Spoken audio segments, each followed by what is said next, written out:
Hi, it's Fiona Worley here, Senior Sandtray Therapist and trainer, coming to you from Australia, and it's my great pleasure to introduce Eunice Stagg. And Eunice is the president, let me get this right, the president of the Association of Sandplay Therapy, which is the acronym AST. Eunice is not just the president, she's also the teacher, facilitator, trainer, and a very well-travelled woman who goes around doing training, or did a couple of years ago, because she understands the importance of face-to-face training. Hello and welcome, Eunice. How are you? Good morning from a very chilly UK, and it's lovely to be with you, Fiona. Yeah, ditto. And I have to laugh because it's 3 degrees where you are and 30 degrees where I am in Australia. Yeah, that is true. That is true. Yeah. It's only a 0. What's a 0 between friends, eh? Yeah. So I'm really curious about the Sandplay Therapy training. Unlike the training that I deliver, which is Sandtray Therapy, it's non-Jungian based. You are a Sandplay therapist. Your training you've had to the highest level. Are you able to talk to that, to tell us about who you are and what you do? Well, my interest in Sandplay came from a background of psychotherapy. So I'm a trained psychotherapist with the British Association for Counselling and Psychotherapy. And I'm also a trained play therapist. And it was during my training in play therapy that I actually became very, very interested in Sandplay. In play therapy, Sandplay is taught as a module, as another tool that the children can use. But I quickly realized that it was something much bigger than just working with puppets or drawing or whatever. And that was really what sparked my interest in Sandplay. I thought there's much, much more to this than meets the eye. And so that then led me on a quest to begin to read about it, to look for further trainings and so on. So my trainings in total probably lasted about 5 years. Mm-hmm. Various people and different organizations, and eventually I became both a certified and registered Sandplay therapist, and then a Sandplay supervisor and a Sandplay teacher. So it's been a long but very, very interesting journey. And when you say you are a teacher, so where do you teach, or where did you teach? So I have taught in many countries in the world. I've taught in the USA, Romania, India, Pakistan, Malaysia, New Zealand, quite a few countries, and probably 1 or 2 that I can't remember. Yes, I've done. Wow. Singapore has actually been a wonderful base for me, and I've spent quite a lot of time in Singapore. I've done several trainings there, and we also held an international Sandplay conference there in 2019, just before the pandemic. Wow, so, you know, it's I guess it shouldn't be surprising, because when you think of symbols, miniatures, sand contained, it very much plays into the Asian psyche, doesn't it? So I shouldn't be. Absolutely. And then when I think of and the African one too. I've returned yeah, wow. South Africa, so Oh, yeah. okay. Isn't that interesting? It's what I love about this modality. It just, every time, everyone I speak to, you know, there's this, no, there's another aspect to it. There's another story. It just kind of, it's so encompassing.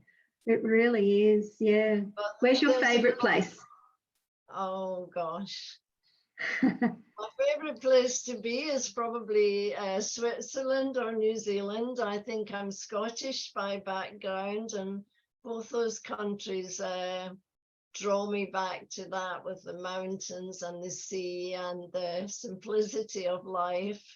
Yeah. But as far as teaching is concerned, I don't have a preference. I had a wonderful experience in Pakistan and met many wonderful people there. So I really don't have a preference as far as it's concerned. Yeah. Can I ask you, and this is just such a very naive thing to say, what type of people in Pakistan, for example, are training in the Sandplay Therapy? So most of the people in Pakistan either had a background in counseling or play therapy to begin with. So they would have been already qualified therapists before they did Sandplay. Mm-hmm. And that is a theme across the board in most countries? Yeah, mostly. And it is one of our requirements, really, that people do have some kind of therapeutic background. Yeah, interesting. Sandplay is a very deep modality, and you kind of have to know how to be a therapist before you can actually apply the principles of Sandplay.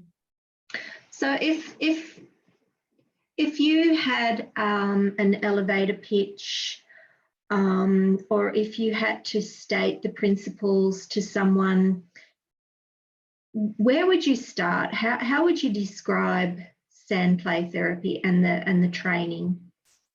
What is it? That's a really good question, Fiona. Where do you start? Because I wouldn't want to start with education, or even with what I've just said, therapeutic background. I would want to start with the kind of person that had the curiosity and the interest. And I would go so far as to say the calling towards Sandplay, because I really believe within the bottom of my heart that Sandplay is a calling. It's almost like a religious vocation.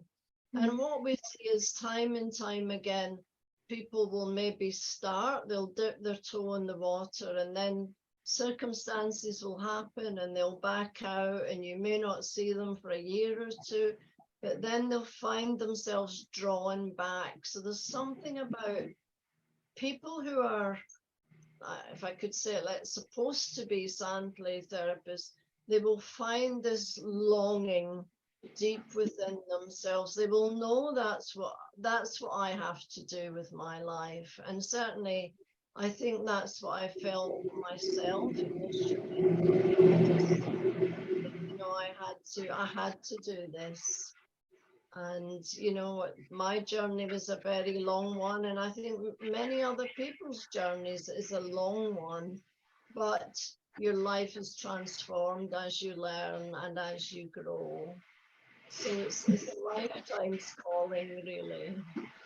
And I love how you say it's a lifetime.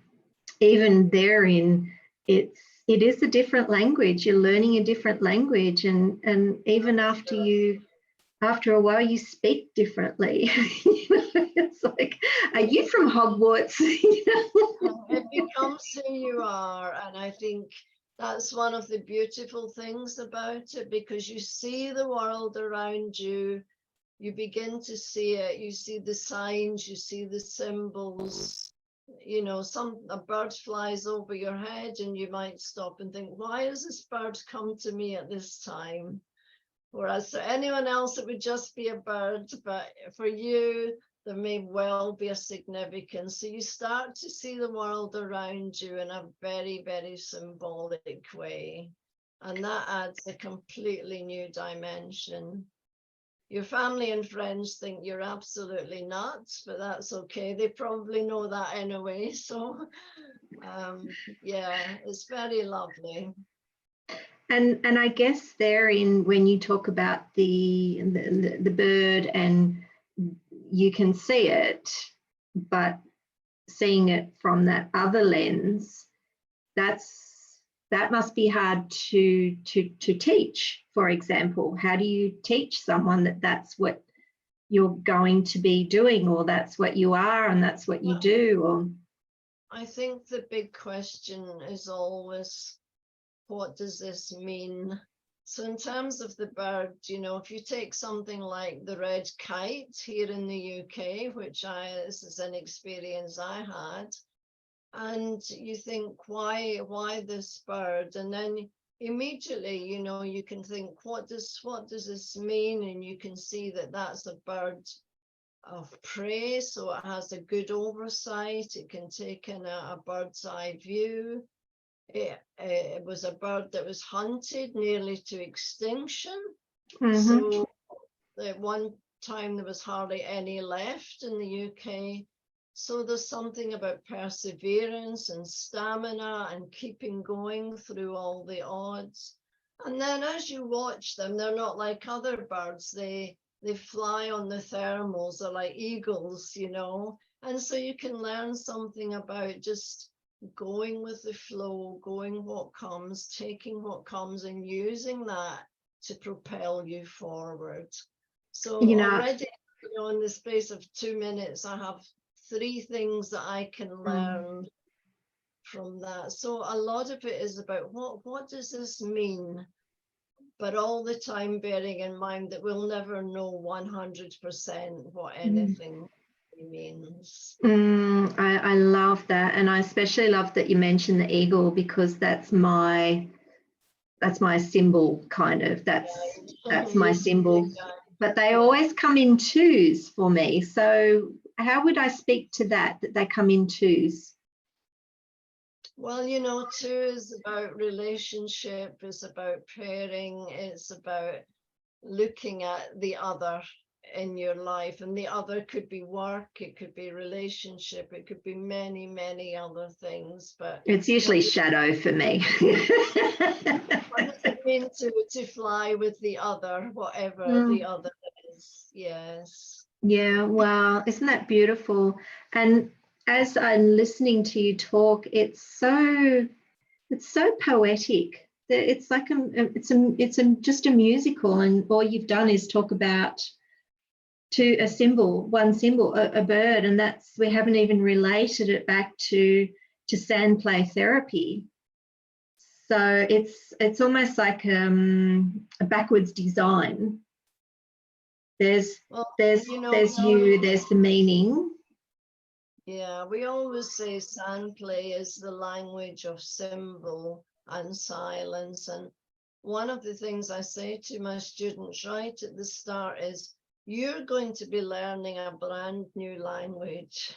And at first, you know, you'll only be able to pick up 1 or 2 words, and it won't mean an awful lot. And it takes years and years of studying, of learning, of you know, just trying to get to grips with this language. But in time, it does become much more familiar to you, and you learn to be able to read it with some fluency.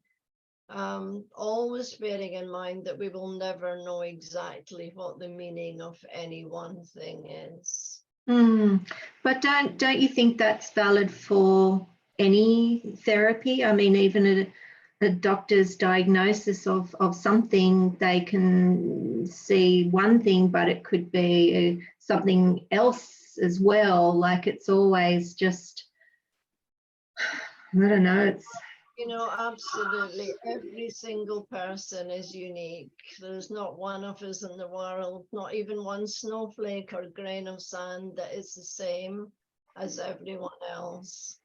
So we all have our own unique things, and the things that come into our lives will be unique to us. And that's part of the training, you know.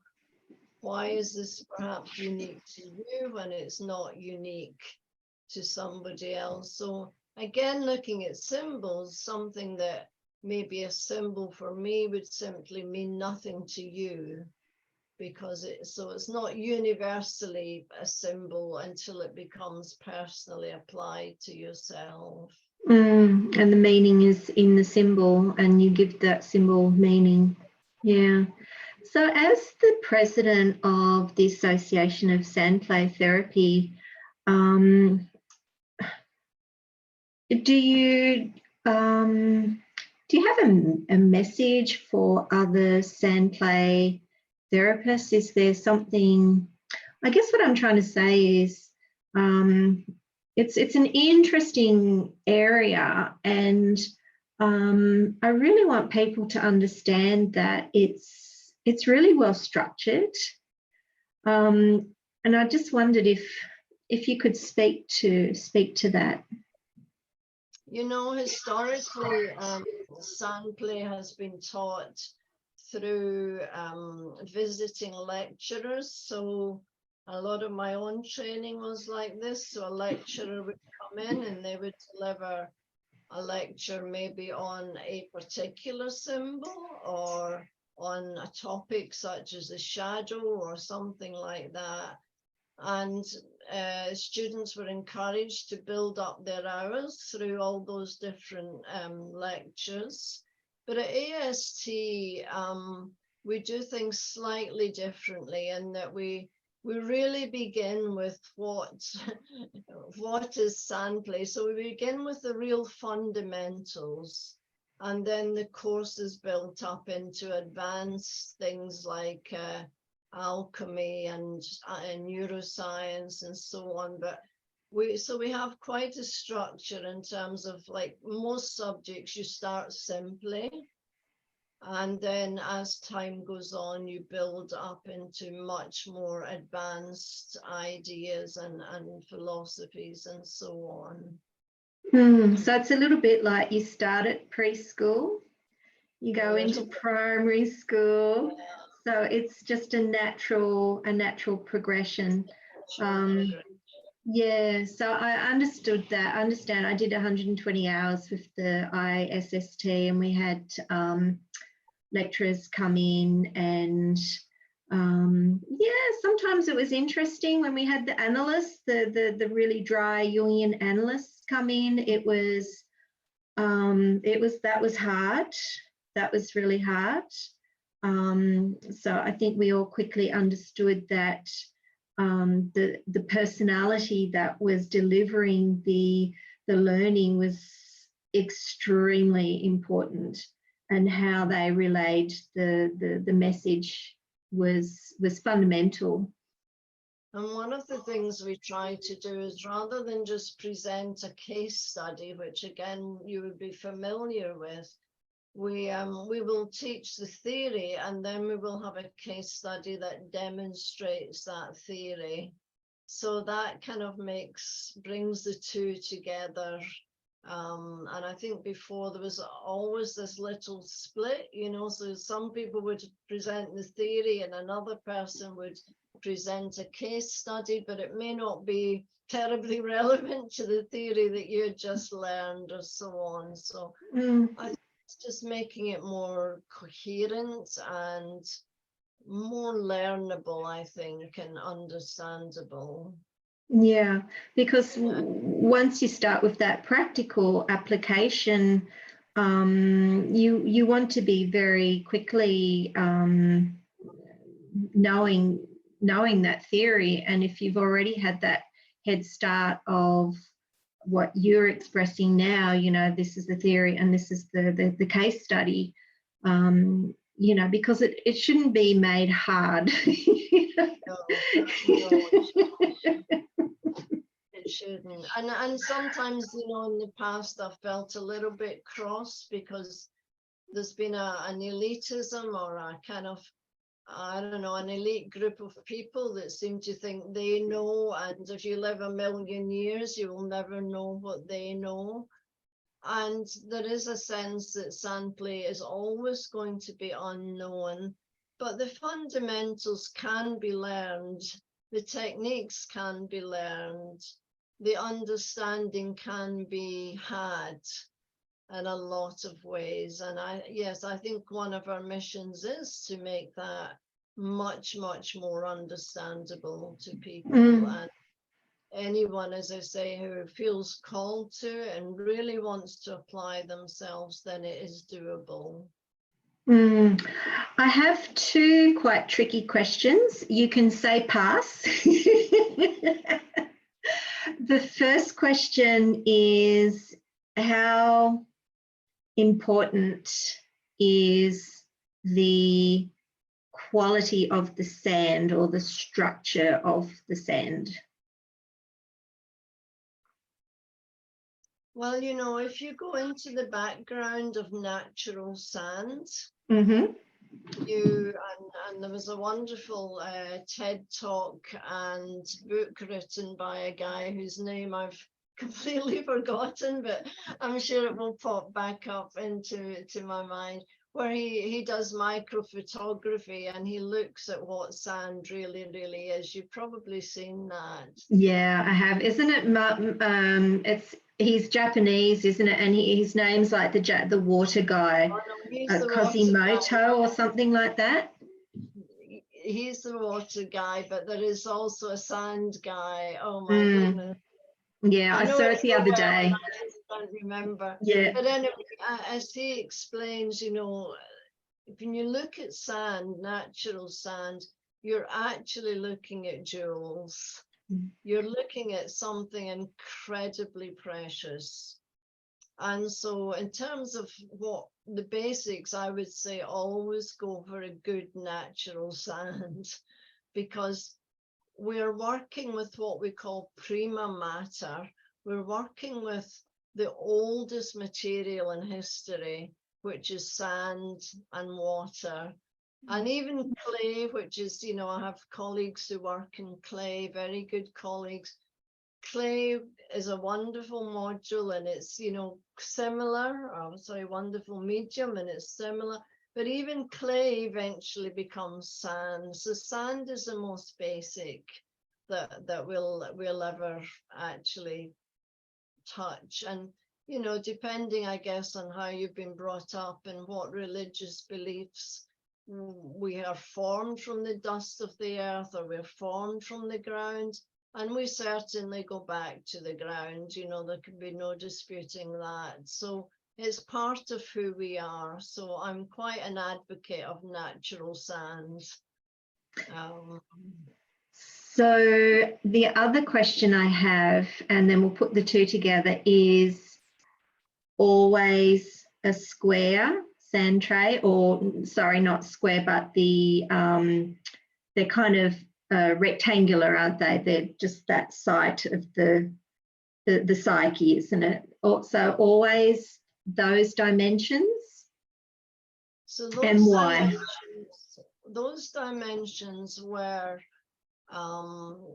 created, I suppose you can say, by Dora Calf, because what they do is they include the whole visual field.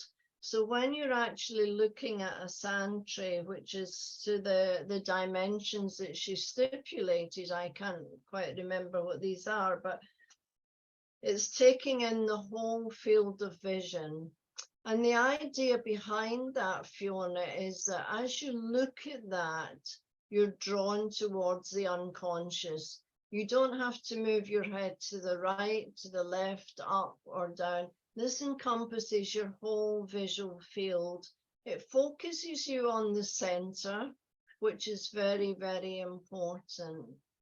Now, the centre is important, so why wouldn't we use a round sand This is tray? where I'm going with this, yes. Because our psyche will inevitably in Sandplay have a descent. And if you have a round Sandplay or Sandtray, what you're actually doing is you're almost inviting the psyche to descend too quickly. So it's like a plug hole, and Okay. or your clients can tumble down very, very, very fast. So what the more square or rectangular does, it provides an anchor to this central point. The central point in Sandplay is all important. But what this does, it provides the grounding. So you have the coming together, or we might say, of the circle of the center, but also of the square, which gives a grounding. And many of our clients need this grounding because we just offer them a circle. The descent is too rapid. They can go down too quickly. And therein you could do harm, I imagine. You could do harm. The psyche is like a baby, it needs to be nurtured. It needs to be taken care of. It needs boundaries. It needs very, very careful holding and handling. And I think a lot of people don't always understand that. We can do a lot of damage by just dragging people into Sandplay without fully understanding the consequences of what that means and where we're taking them. It's interesting, and thank you for that. That's really consolidated my own kind of thoughts on how it should be. I'm a little bit of a stickler when it comes to certain things, which is in Australia we use what's called a Sydney washed sand. I think it's similar to the Jurassic sand that Americans have. Kinetic sand, perhaps, yes.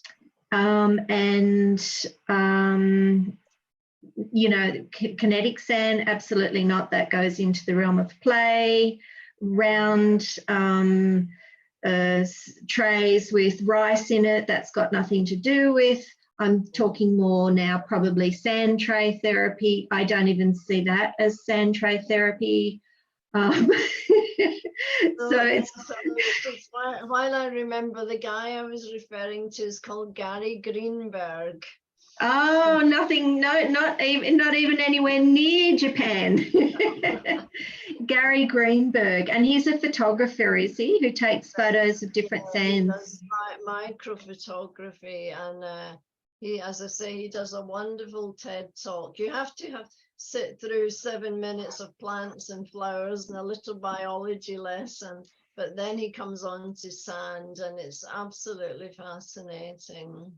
I'm going to have a look at that. That might be something interesting to put on the website or pop that into the course as well, because I think it's for a lot of clients and students, it's weird, it's different. You walk in and you say, just put your hands in the sand. I always say, come and say hello to the sand, come and make friends, and just place your hands on the sand. How does that feel? I think that plays into the psyche's like a baby, but your clients are, they're babies when it comes to sand play because they don't know it. So you just got to be very gentle. And if I see a woman come in that's got really long nails, beautifully done nails, I always go, better make sure I show her where the tools are. But that's actually, I've been shocked by some because they'll just go hands straight in, it doesn't worry them at all. So in your experience, who can do Sandplay therapy? Who can do it? Oh, that's a really interesting question.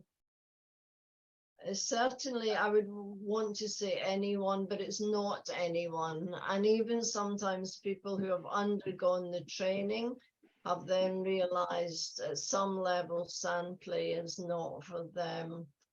I don't know exactly who can do it, but I think personality-wise, people who are more intuitive and sensitive and work through a kind of intuitive level of understanding find Sandplay easier, because there's not a lot of rational there is, but in many ways there's not a lot of rational explanations as to why Sandplay works, but you can know things on a very, very intuitive level. So I would say someone who's probably a deep thinker, who thinks about philosophy, the meaning of life, and works through intuition is better suited.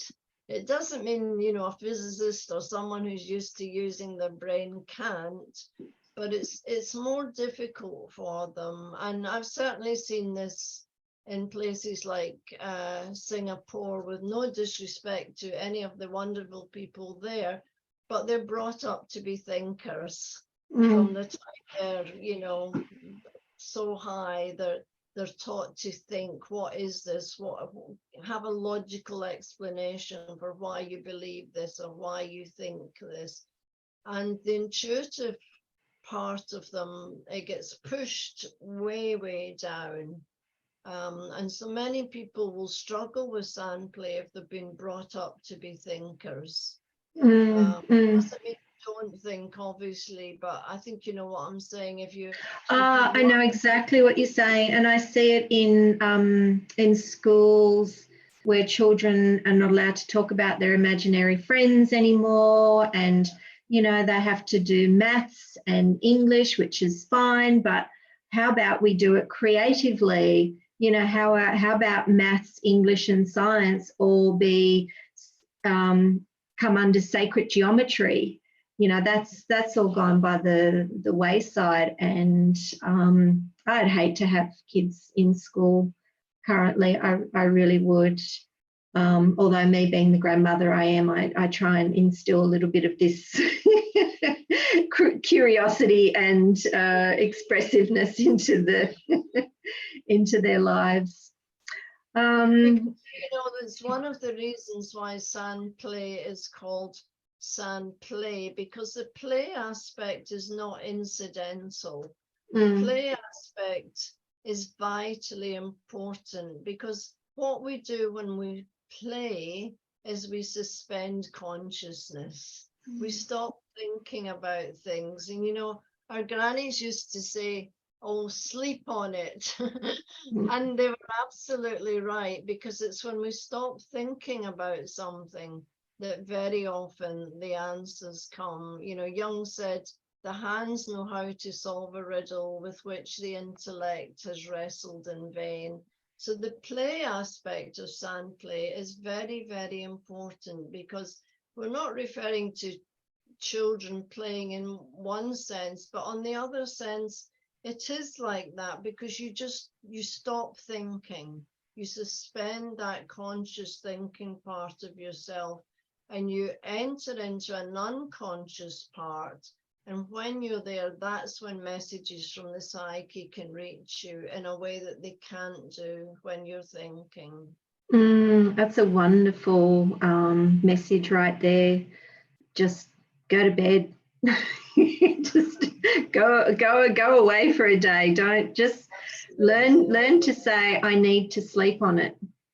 Because that alleviates anxiety straight away, because you don't have to know. Just let me think about that for a while. Do something creative, you know, do your knitting or your gardening or whatever it is, but do anything but think about the problem, because that only ever makes it worse. And when you stop thinking, then very often the solution comes. That is the key right there, I think, to many people's mental, you know, and psychological issues, overthinking.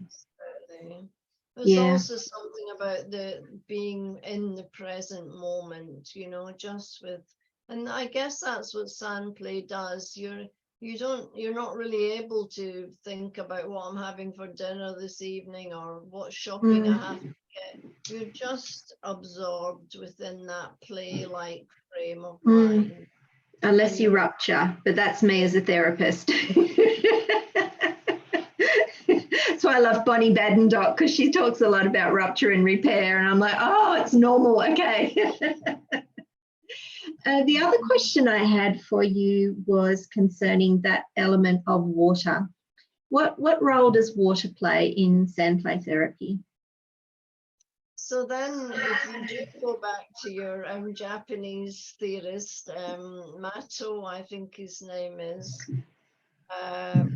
he did those very, very interesting experiments, and we know that water has memory, and water actually is so much more than just what's coming up on the beach or comes out of our taps. Or water is another substance all of its own, which is incredible substance.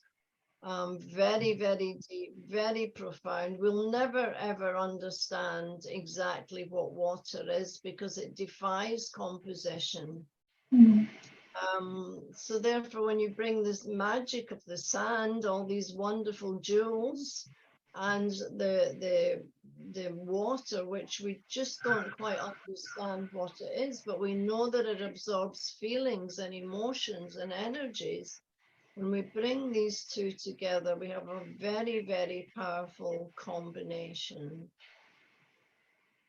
So these are our main tools before you even get on to looking at miniatures or symbols or anything else, because just sand and water in themselves are incredibly profound materials. Yeah, and is that what I suppose I'm thinking about the training aspect now. Would that be the fundamentals that you learn, the sand, the water, and the Sandtray? Yeah, and then you would go on to perhaps symbol work. Yeah, absolutely. So yes, we begin very, very simply with explaining more about those aspects. Yeah. And the other things you've mentioned, the shape, the size of the tray, and so on. Yeah, yeah. And what is your favorite symbol? Do you have a favorite? For many, many years, I think it was the wolf. Okay.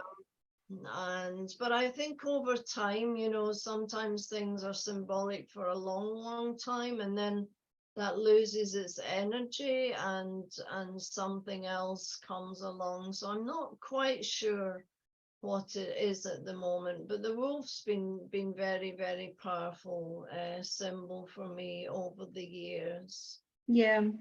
And when was the last time you did your own Sandtray or your Sandplay? I do them quite regularly, and it would be about maybe 4 weeks ago. Yeah, okay. Yeah. Because that's pretty important, right? Yeah, the other thing I would say, Fiona, is it's a lot of therapists will say, you know, I did a Sandtray, and they just kind of do it by themselves. They may have a spare half an hour or something. I would question the validity of that, not in the sense that it might help them to understand and make sense of something, it may do, but an actual sand play, the presence of the therapist is vital. And it's not something you can do by yourself. You need that holding, containing aspect of the presence of the therapist there. So I've been lucky to have that, and yeah, it's important. I'm going through some quite challenging times myself at the moment, so I'm very, very happy to have that Sandplay back up, although just like anything, I have no idea most of the time what I've done and why I've done it, but there is someone else there witnessing it, holding it, and kind of taking care of it for me. And that's very, very important. It's the crux of it, isn't it?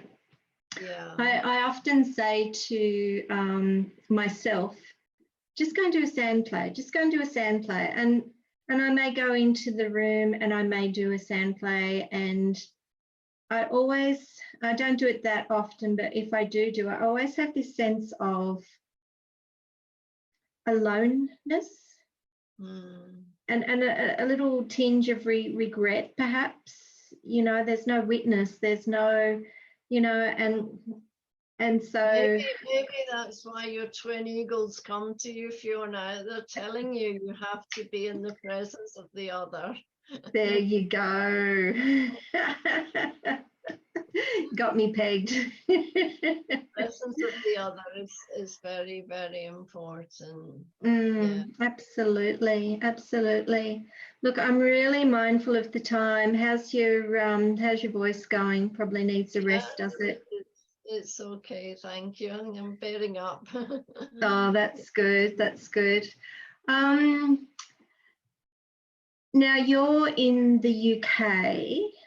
How popular is Sandplay Therapy? I mean, how many, is there one on every street corner, or is it still like people say, what is that? Who is that?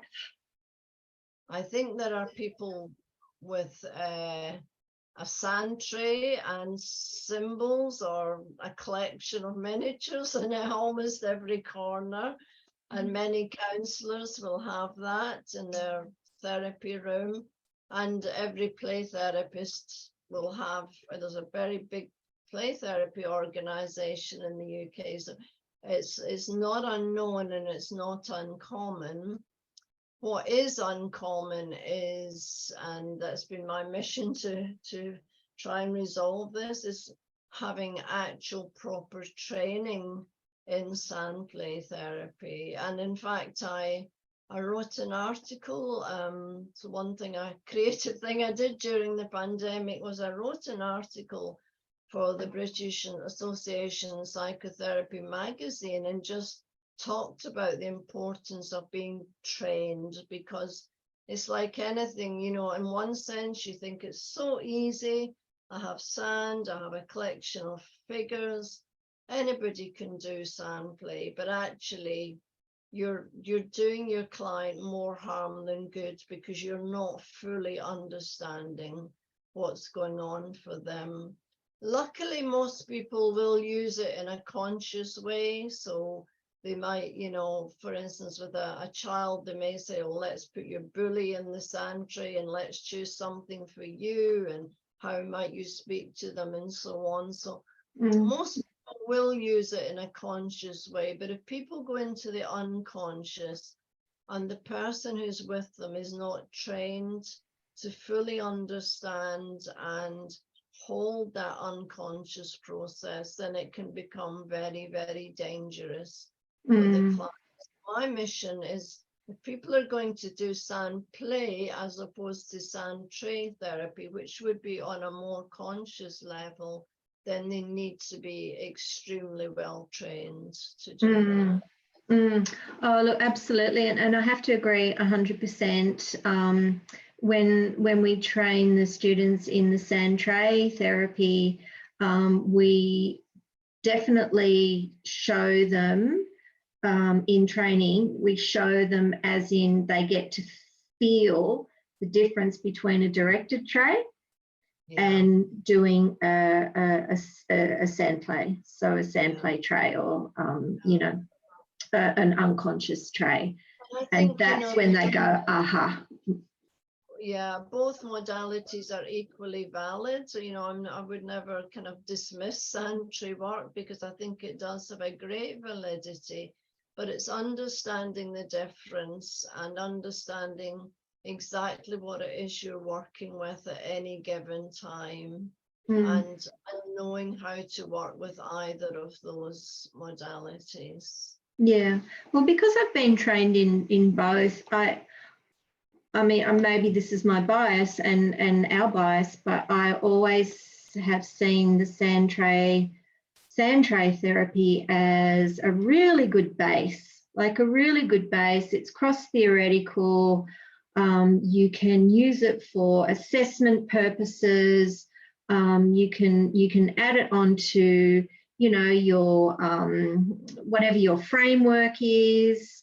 It's really, you know, quite diverse in that respect. But when I'm with my clients, I definitely practice Sandplay.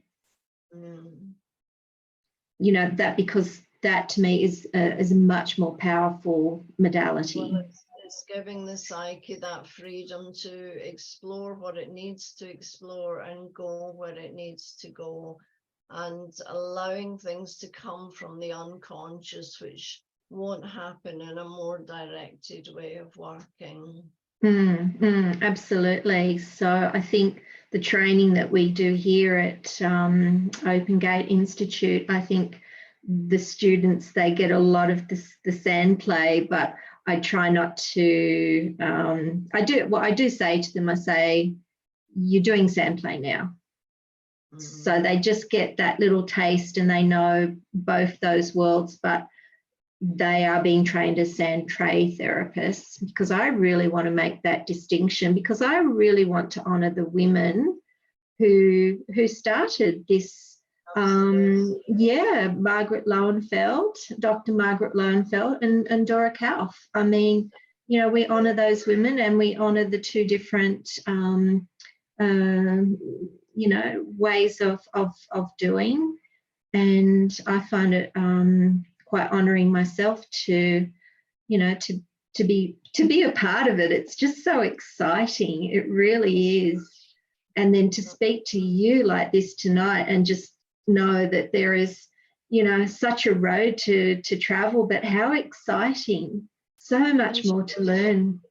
Fiona, it's not, I mean, it makes me sound like a million years old, but most of the history of Sandplay has happened within my lifetime. Yeah, so wow. Not a terribly old modality, really. You're only going back to the 1950s, 60s. Margaret Lowenfeld was obviously earlier than that, but once it really became an established practice, you're actually looking around the 1950s, which is not very far before I was born. So in terms of, you know, it's not really a very old modality at all. And I guess that's why certainly a lot of the lecturers that I had here in Australia, some of them had studied with Dora Kauf. Absolutely. You know, so that's, because of the era. Yeah.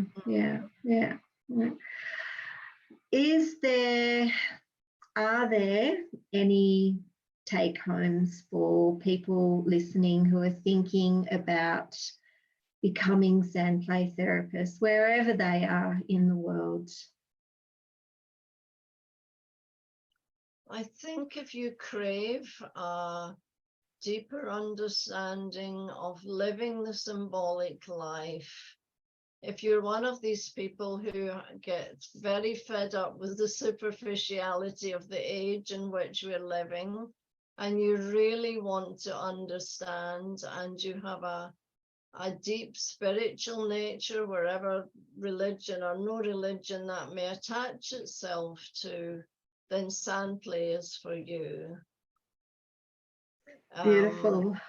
These people that just really seek and want to understand almost the unknowable, then Sandplay would be a perfect modality. Also bearing in mind that if you're already working with clients as a therapist in any capacity, you will know that there are certain areas that clients just cannot access because there's so much stuff within their unconscious. So it's a very wonderful way of helping your clients. But in order to do it well and do it effectively, you yourself have to firstly be very well trained and probably go through quite a transformation in your own life before you can really begin to apply that to the life of your clients. Yeah, absolutely. That's beautiful. Well, I'm going to put a link to AST on the under this podcast. And if there's any other information that you'd like me to put there, just please send it through. And you know, if you want people to reach out to yourself in the UK, or well, not even in the UK, because you're training all over the world, really. Thankfully, we can start to travel again after 2 very frustrating years. But yes. Yeah, absolutely. And we will keep on talking. But look, thank you. It's a real honor and a real pleasure to have spoken with you. My privilege, and I'm delighted to spread the words wherever I can. So thank you. Thank you very much. All right. Where's the stop recording button?